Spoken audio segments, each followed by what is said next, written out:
Game, set a match. Kata Fichman. 6-3, 6-3, 6-3, 6-3. Sharon, you're an active professional tennis player. You started competing since you were 14. You made your Fed Cup debut in 2005, becoming the first Jewish player to represent Canada at the event since 1964, which is pretty cool. And that same year, you became the youngest tennis gold medalist at the Maccabi Games. You competed on the junior tennis circuit in 2006, and you reached number 5 in the world, won 2 junior Grand Slam doubles titles, the Aussie Open and the French Open. Definitely going to ask about that. And you reached a career high singles ranking of 77 in 2014, and you're currently ranked 48 in doubles. Sitting next to Sharon, you know, small resume of his own. Guy who's not worthy. Only has somewhere behind him a silver medal from the 2014 Winter Olympic Games, which is incredibly cool. And in addition to your Olympic success, you competed at 6 World Championships, won 1 national title. And now you're a coach, a model, a commentator, an actor, and we can check you out on Netflix in the drama Spinning Out. I think that is all super cool. So the first question I'll ask you guys, and I asked this before if some people were in the room, maybe they didn't hear. How are you holding up during quarantine? We're doing great, actually. I travel a lot because I am currently on tour, and I was away last year around 35 weeks of the year, 35 weeks. So it was really difficult. So now we sort of have this like forced time together, and it's been wonderful because we just spend most of the time apart. So I mean, I've been loving it. We've been having such a great time, making the best of the situation. Yeah, we're staying busy. Sharon's still training with her fitness, and I'm helping with that, which is a lot of fun for me. I love, as an athlete, fitness was one of my favorite parts of being an athlete, was, you know, training my body and understanding the science behind it, finding ways to, you know, make micro improvements every single day. And I am still very into fitness myself, and so it's been fun to kind of do that together. And then on top of that, I'm spending a lot of time working on things I don't always have the time to work on. I'm currently I'm writing a screenplay for a feature film through a screenwriting course I'm doing at U of T, and I'm also working on a series that I've started writing. Working on my acting chops, you know, doing some monologues and some scenes Sharon helps me with, working on self-tapes to practice for when the world comes back, and hopefully I get more of those auditions. Yeah, we actually have a really cool tennis like ball machine thing in our condo that we put up, and it like drops the ball right in front of you, and you can just like hit it. It's like a wall. Yeah, it's like a wall that we can take apart and put back up. Is this a rental, or is this do you own the place? Because your landlord might not be too happy. I know. It's a rental, but she's a professional. No, we're good. Like, yeah, it's not even a little bit dangerous. It's been really fun. Awesome. Dylan, can you share what the screenplay is about? Yeah, so the feature is, they're both comedies. The feature is kind of, I can't get too deep into it yet, but it's got like a very Will Ferrell-esque kind of vibe to it. It's really funny. It's really funny. It's mirroring our 2 worlds, Yeah. so I'll give you that much. And it's kind of like a fictional world where if I were to be able to become a tennis player in my 40s, it's kind of. And then the series is another comedy, a little different. Kind of deals with a young guy from Toronto who leaves his normal, stable life that he's known and decides to become a pastry chef, and inadvertently ends up opening a cannabis bakery called High Tea. Wow. British themed. So more so about his relationship with his family and the progression of trying to do something different and wrestling with that with his family and the change in things and how everyone adjusts to it. That's awesome. That sounds really unique and fun. I can't like- wait to see both of them on the big screen or little screen. Fingers crossed. So let's go back to your careers. Sharon, we'll start with you because tomorrow's Yom HaAtzmaut, and it's going to be the most incredible celebration in Israel. It's the best day of the year. You're Israeli as well.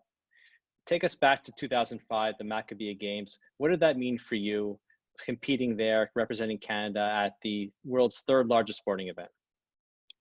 It was amazing.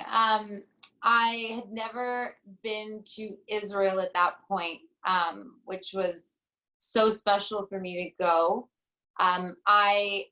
I got my citizenship through my family because my brother was born there and my parents had lived there for, I think, almost 10 years.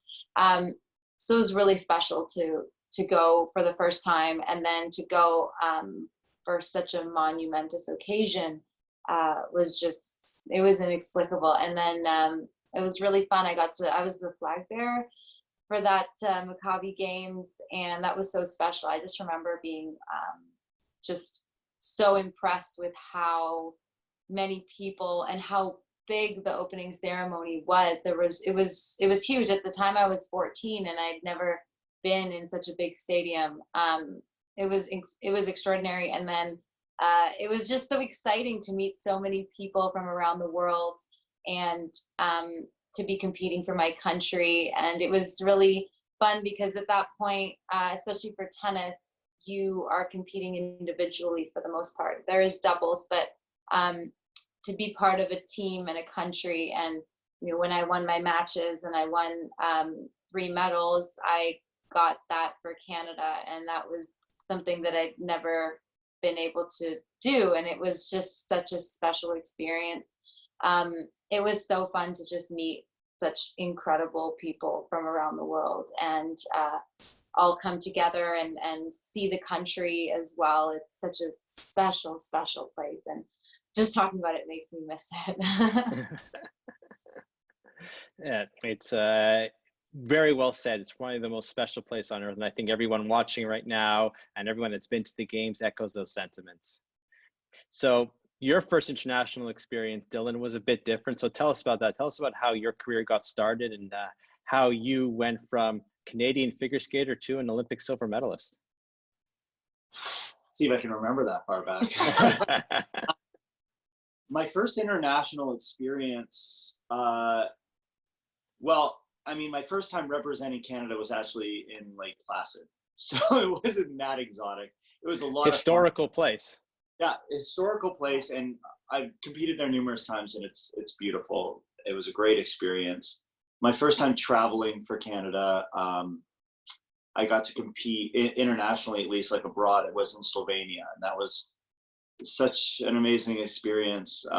Even starting from just getting your tracksuit that says Canada on the back, it's kind of like its own medal in itself. That first time you get your Team Canada tracksuit, and when you step out on the ice and they call your name and they say representing Canada, it's a very special milestone in one's career if they are fortunate enough to get to that place. And those memories I'll always remember. And from there, I was very lucky to compete around the world. Not quite as much as this one over here, because tennis competes a lot more frequently than skating. We have maybe 6-7 major events a year. So it's a lot more training based. We spend a lot of our time at home preparing, and it's a big build up, and then it happens, you blink, it's over, and then you got to get back to the drawing board. But I always made it a priority that no matter where I went in the world to compete, I took some time to see it and to take in the culture and absorb as much as I could, because I was always aware of how fortunate I was to be able to travel the world for my country and experience those experiences. That's awesome. Question just came in now from Michelle in Toronto. She wants to know, when your career first got started, you're in pairs. how do you choose your pair? How does that happen? How do you build chemistry, know that there's chemistry? So I was a single skater. I only started pairs when I was about 18, which is not that young for of an age to start pairs. And I started skating pairs with my youngest sister, Kira. So I'm the oldest of four and she's the youngest. We're 9 years apart. And at the time I was 18 and she was 9. And we skated around the ice together kind of as a joke because the club we were skating at had a big pair program and we did it to make our coach laugh. And our coach said, wow, that looks really good. Can you do that again? And that's how my pair career started, to be honest. And Kira and I skated together for 6 years. And when we stopped, she had a bad case of scoliosis in her spine and had to retire. And she'd grown a bit tall for pairs as well. And then after that, it's quite an extensive process. I think I did about 8 or 9 different tryouts before I eventually started skating with Kirsten Moore Towers. But I mean, there's a program online called Ice Partner Search. It's like Tinder for pair partners. And people are like, they put profiles up, they're looking, you know, to see if your body types match and your skill level matches. And the higher up you get, obviously the pool gets thinner. Out. And a lot of it is reaching out through the skating network. Your coach is reaching out, and sometimes you go into the singles world, and there's a very small, petite, fearless skater who looks like they could do pairs, and then you kind of start over and rebuild with that. That's awesome. I'm sure many people in the room did not know how that happened, and now I know that there is a Tinder for pairs figure skating. I didn't know that. So Sharon, we'll get back to you. Your tennis career is incredible. You've played in all the Grand Slams. What was the most special for you? Tell us about those experiences, because they're all unique and we watch them on TV with awe every year. Yeah, I mean, honestly, they all have their own uniqueness. I guess that's the word. There's an aspect about each one that's different. That's kind of what makes it so special. And I would say, the Australian Open is the first Grand Slam I won as a junior. So going back there to Melbourne is always something that is just irreplaceable. It's always going to have a special place in my heart. And it's such an incredible city. Like Melbourne, I find in a lot of ways is similar to Toronto and Vancouver. So I find the culture very, it just makes me feel at home. And then the weather is incredible because it's the summer, and Australia is so beautiful, and the facilities are extraordinary. I mean, they take such good care of you, and the fans are great. And it's just such a special place. French Open, I also won that Grand Slam. So being in Paris, again, it has like just something really, really nice about it for me. The weather is really hit or miss, so that can be tough. Sometimes it's freezing, so that can be a little bit difficult to handle when you're competing there. But it is just, there's just that je ne sais quoi about Paris. Mm-hmm. So beautiful, and the architecture of the stadium. There's just so much. There's just so much beauty. You just feel like, when you're in Susan Langland or Philippe Chatrier, it's just, you can see the detail in everything that they do and they think of when they build the facilities. And Wimbledon is just so historic. You go there and you just take a deep breath and you realize, wow, it's just the magnitude of the tournament. It's so pretty. London's amazing. I have a lot of friends there, so it's a great place. And then New York is just, it's cool. I find there are a lot of other Jewish people there that I find the Jewish fans come out and they really support. I did quite well there as a junior, which was fun, and as a pro, it's just been that much better. You get to enjoy the city a lot more when you're older, and it's a concrete jungle. There's always something going on, and it's so amazing. It's exciting to play at every slam. And it's really difficult to pick my favorite. They're all incredible, and I want to play them all the time. So touching on Wimbledon, Stephen asks, is it as historic as it appears? Yes, it definitely is. And they make you feel like that, I would say, because when you're in the main draw, for example, you have access to pretty much anything you want. And if you're a qualifier, it's not as much. And if you're a fan, there's like a lottery to get tickets, and people are lining up, at the, earliest hours of the day to try and hope that they can get their hands on a ticket. And they do really make it special. They make it feel like it's very special to be there and to get in. And then as a player, it's just, it has that kind of air, that aura about it. When you walk around, it is indeed as special as it comes across, and on TV, and it's quite an experience for sure. That's awesome. Now, a question for both of you. Sharon, you mentioned you're traveling 30 to 35 weeks a year. Dylan, you said when you skated, you had 7 big tournaments. As athletes at such a high level, how would you deal with this pause in sports? There's nothing going on. How does it affect you mentally, physically? I just had a long answer. Go for it. Okay. I mean, I think for myself, because I'm not competing anymore, it's just something I have to guess. I think making sure you have a big picture perspective is the most important thing about getting through this for anybody, including athletes. And it's hard because as an athlete, you're so one-track minded, and everything in your life comes second to your goal. And it is in some ways, a very selfish lifestyle. It has to be, because you have to put what's right for you to achieve your goals first. And I think making sure you understand that the entire world is at a standstill, and it is so much bigger than sport, will help you have a healthy mindset around it. And understanding that the time is also a gift, because as an athlete, you don't really have the time to sit at home and think and maybe get to know yourself a little bit without your sport in your face all day, every day, and work on your meditation and read and journal and maybe pick up a hobby that you never had time to, but you always wanted to.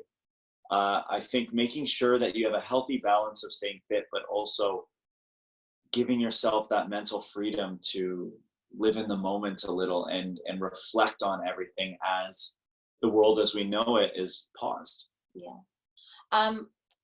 So for me in my sport, it's really nice to be able to get used to sleeping in my own bed.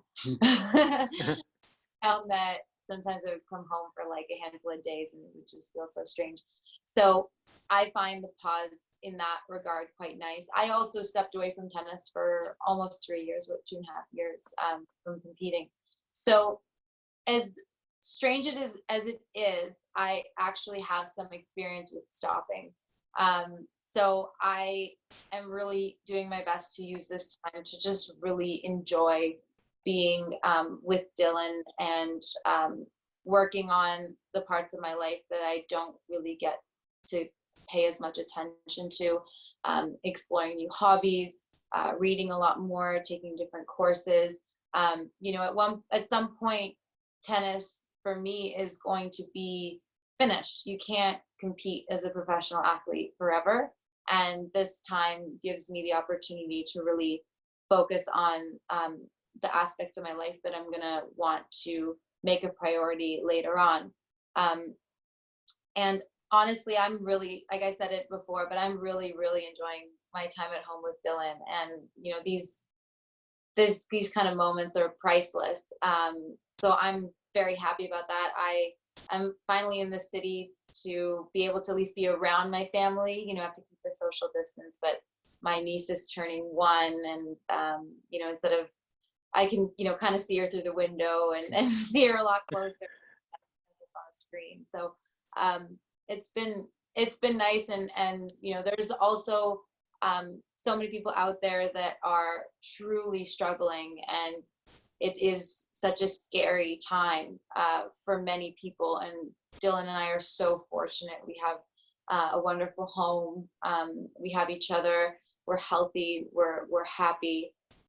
So we're really just grateful that we are in this situation and in a great position compared to, I'm sure, a lot of people out there. We've been we started volunteering every Sunday, and we help deliver food to at-risk seniors around the Toronto area. So we're doing our best to do our part. All that being said, don't exercise. Yeah. It all goes through both their minds. Yeah. Fair enough. Touching on that, you said that you stepped away from the game for a bit, Sharon. Ryan wants to know if you can talk about your comeback to tennis and your recent success at Monterey. Yeah, so I didn't actually intend to come back. I was kind of Dylan and I were reintroduced, we reconnected in the summer of 2017.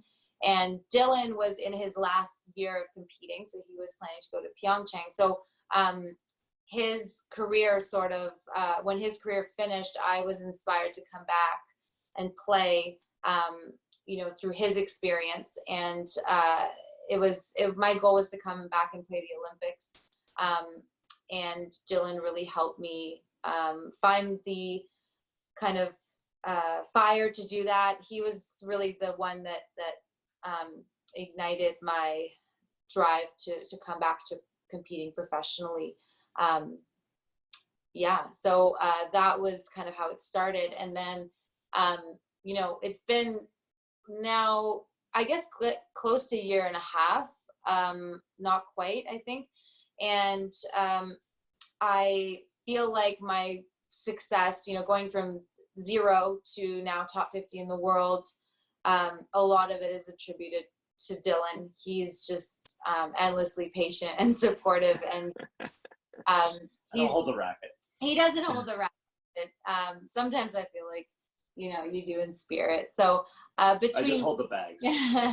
Between my experience as a player and then the tools I've gained from stepping away from the sport, and also having someone like Dylan in my corner, is just invaluable. And it's definitely played a big part in my recent success, including finals of Acapulco and then winning Monterey the week after. That's awesome. You just bringing it up. Jordan wants to know, how did you two meet? And tell us a bit about Sharon and Dylan and everything. My brother was a player.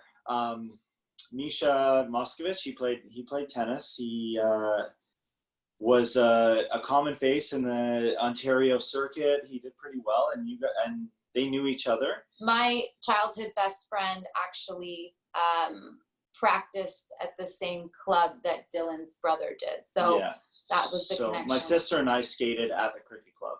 Misha played tennis there, actually the same time as Rayonich when he was training there. And Sharon came to the club, and they were going to do some like public skating, the group of them. And I was training just before that with my sister. We met, that was like 17 years ago. And I just remember her being this young phenom that I'd heard about. And we actually had the same sports psychologist for a number of years and never crossed paths again, but we followed each other's career on social media and whatnot. And then I reached out on Facebook. We reconnected that way. And then he finally convinced me to, I'm just kidding. She likes to play it up like she played super hard to get, but it wasn't that. But yeah, no, we reconnected, and it was just instant. We just were super close right away, and it was like a really, really, it was a great. Yeah, we moved into this apartment in 3.5 months of dating. Yeah. Move quick. That's amazing. So now, I guess another question for both of you, related to the one I asked before about these events being postponed. For Dylan, you would train for the Olympics. I'm sure that was going through your mind 4 years leading up to the games, Olympics every single day. If you're an athlete training for this summer, how does it feel knowing that it's moved to another year? How does that affect you? That is a year to wait. You might have to go through more rigorous training, injuries, retirement. Does that all play a role in your mindset? Like what's going through your mind? I feel for all the athletes, not just Sharon, of course. And I feel very connected to her career and her goals. And, you know, we do a lot of stuff together with regards to her career. So, you know, it's been hard, but thinking about these other athletes, I feel for them, but at the same time, you know, there are opportunities to find other stones and make sure they're not left unturned. I'm an eternal optimist, and I truly believe that it is what it is, and the competition's going to happen, and it's going to be the same for everybody. So what can you do to better your situation leading into those games, and whatever events start happening before that? How can you prepare yourself mentally, physically, and make sure that your soul is in the right place, that you're connected to your goal in a healthy way, and that you've reestablished what your why is, because your why is going to be the most important thing that pushes you through those ups and downs and keeps you going. And I think if you squander this time and just focus on the fact that it didn't happen the way you want it to, you're missing an opportunity to prepare yourself, because as much as it does suck, and preparing for games is no easy feat. It's years of training for a peak that for a lot of sports, there's a lot of science involved and a lot of sacrifice and commitment. But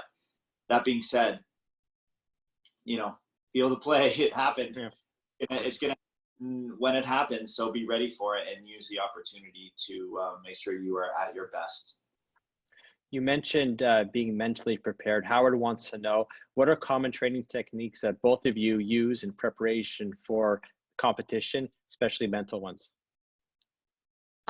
For me, I would say a lot of it is, I'm not as good at it, or I don't practice it as often as Dylan did/does, but meditation and mindfulness, and having having a very clear purpose of what my goal is and my objectives are for that day is crucial. And just being able to manage my thoughts and manage my emotions, and as opposed to fight them, be aware of them and accept them, and then go out and do my job and do what I'm planning to do.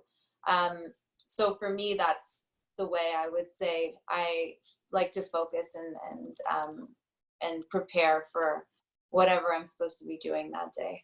The mind is a muscle, and it will perform under pressure the way you have it behave on a regular basis every day. And so characteristics, behaviors, attitudes, not just in practice or in competition, do filter into your athlete mindset. And so the more you are able to practice behaviors and build characteristics that will serve you and that make you feel confident and make you behave like a champion, you're going to be ready for that. And I think you know, the most important thing is to understand that, and then train your mind the way you would train your body. So meditation for myself, martial arts is one of the things that changed my career. When I was 19, I did Kung Fu with Elvis Stoiko's Sifu. His name is Glenn Doyle. I trained with him for many years on focus, visualization. Then I worked with, as I said, our sports psychologist, Sue Wilson. We did biofeedback, being hooked up to computers and using different tasks where the computer would read your brain waves, and you have to focus on certain tasks, and it would tell you how well you're focusing if you're trying too hard, and literally training your mind like a muscle. And then for me, I did Krav Maga for years as well, and that was kind of my mental outlet, because it's a similar type of pressure. I mean, in battle, life or death is different than on the field of play, but as an athlete, it feels very similar. You know, your goals mean everything to you, and that kind of pressure is similar. And I think treating every day as an opportunity to strengthen your mind and strengthen your decision making and strengthen your connection to who you are as an athlete and as a person is the way that you prepare yourself for these events. I saw someone say imagery. I think that visualization is a huge aspect. Yeah, and I would say I'm not sure who mentioned that, but yeah, that's something definitely that I've been doing personally. I've been doing more, and really just imagining myself being in certain situations and imagining what I would do and how I would handle them, and imagining the outcome that I want. So when I am in that situation, I feel like I've been there before, and it definitely helps for sure. So with skating as a rehearse sport, where you go out there and you know, everything's set to music, you've got it ready to go long before you get there. Visualization is a huge key. And especially if you're injured or tired or need a bit of pulling back in your training, visualization is a fantastic tool to make sure that you're strengthening that connection that your mind has to the tasks that you're trying to accomplish. And also setting an intention of seeing what kind of athlete you want to be. Like, what does the utmost top level Dylan look like, and emulating that and trying to build myself towards that, because that visual is such a powerful thing to work towards. Question came in from Brian. Sharon, what would you regard as your biggest win in singles and doubles, and who was the toughest player you've ever played? Me. Oh. I mean, I would say there was one tournament that I won before the French Open in singles that I think I reeled off like a sequence of some of the best players in the world. I remember in the first round I beat Yulia Putintseva, who was and she's now around like 30 in the world, and she was ranked quite high back then. And then I beat Joanna Konta, and then I beat Kiki Bertens, and then I beat Timea Baczynski, who was I think like 8 or 9 in the world as a career high in the finals. So I would say in that tournament, those were like my best wins. My highest ranked win was I think she was number 19 in the world. So that was quite good. Doubles, the world number ones, we beat Sarah Rani and Roberta Vinci when they were world number ones and kind of reigning champions. We beat them in the quarterfinals of the Rogers Cup in Toronto, which was cool to get into the semifinals. But I'd say that's my my biggest doubles win. And then my toughest opponent, oh, that's tough. Probably myself. When you're out there playing someone and you're playing yourself too. But I would say honestly, there was two. I would say Agnieszka Radwanska. She's just like, I mean, she was number 2 in the world at one point. Just such a good player. And Sarah Irani, she was just like a backboard. I felt like I was playing a wall. Just such a tough player. Yeah. That's awesome. And for Dylan, if I turn that question to figure skating, I'm going to assume the biggest win had to have been the Olympic Games. Yeah. I guess you could say that. The team event medal was a bit different because it was the first time they ever had a team event at the Olympics, and so I was competing on behalf of Team Canada, and it was a bit of a different setup. But even at the games, coming 5th, we beat some very big teams, and my highest ranking at Worlds was 4th, having come 3rd in the free program, and beating some very, very tough teams at the time. It was a very stacked time in pairs in the world, and very difficult to break through. And those were some of the best skates that I'd had in my career. That's amazing. I'll ask just a couple more questions because I know everyone's time is precious, and you guys need to get back to, or Dylan, using Sharon as a live weight. So Dylan, what was the coolest venue you've ever competed at? Oh, coolest venue.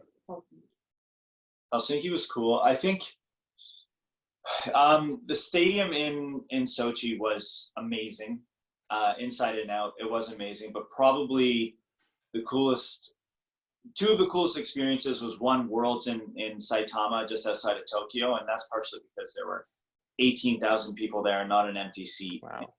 Japanese fans are unbelievable. They're just incredible. The venues sell out within hours of going online, and they love their figure skating. But the most memorable for me was competing at the World Championships in London, Ontario. And not as huge of a venue, but the energy was everywhere. People were going crazy. I had so many friends and family there. I would say that was my the experience I cherished the most. Amazing. So the final question for both of you, you touched on this a bit before, Dylan and Sharon. I remember watching you just a couple of years ago on Sportsnet for the Rogers Cup. So what are your future plans, both on the court, outside the court for you, Sharon, and Dylan? You can touch again on what you're doing these days.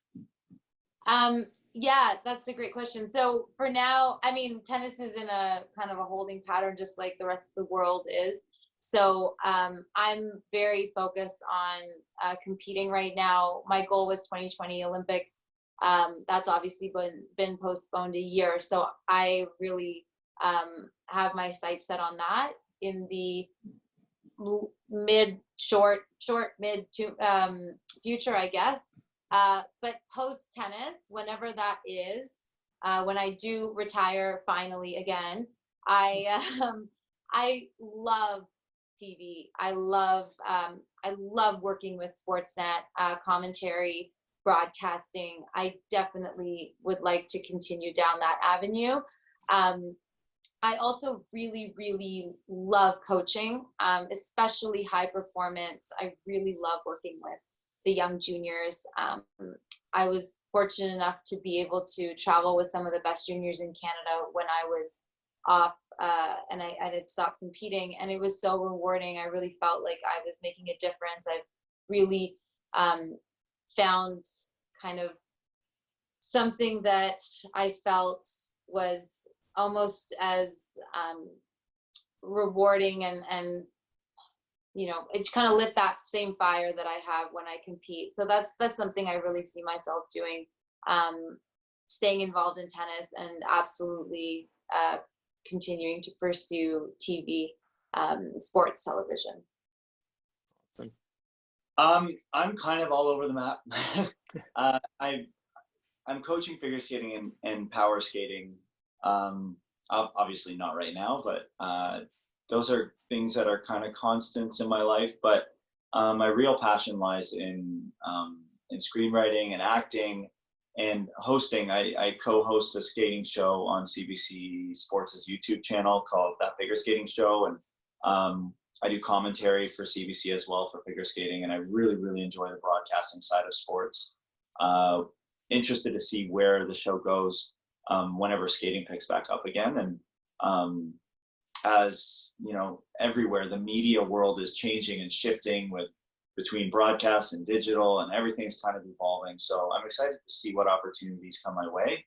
But more and more, I'm leaning towards my creative side, my artistic side, and I'm leaning into it. I'm finding a lot of satisfaction, and I love it. And so, to me, I am very much drawn to storytelling and connecting with people, and that's where my life's leading right now. I know I'm a little biased, but he is a fantastic speaker. He's recently done some speeches and spoke in the past, and that's definitely something that, I mean, I think my hype man. Definitely motivational speaking. Yeah, I really enjoy speaking, and that's kind of part of my sharing and storytelling with people. You know, Canadians have a soft spot for our Olympians, so there could be a political career in the cards for you too. Who knows? But anyways, thank you guys so much for your time. We really appreciate it. I'd like to remind everyone in the room that tomorrow at 1 p.m. We'll be sharing on Facebook the Yom HaTzmaut celebration from Israel. It's going to be fantastic, so I encourage everyone to check it out. It'll be live on our Facebook page. And Dylan and Sharon, thank you again so much for your time tonight. It was incredible. Thank you for having us. Any last words before we sign off? Stay safe, stay healthy, and try and do things that fill you with joy. Yeah, and thank you all so much for taking time out of your day and chatting with us and tuning in. We had a great time and really great questions, so thank you so much. Awesome. Have a great night.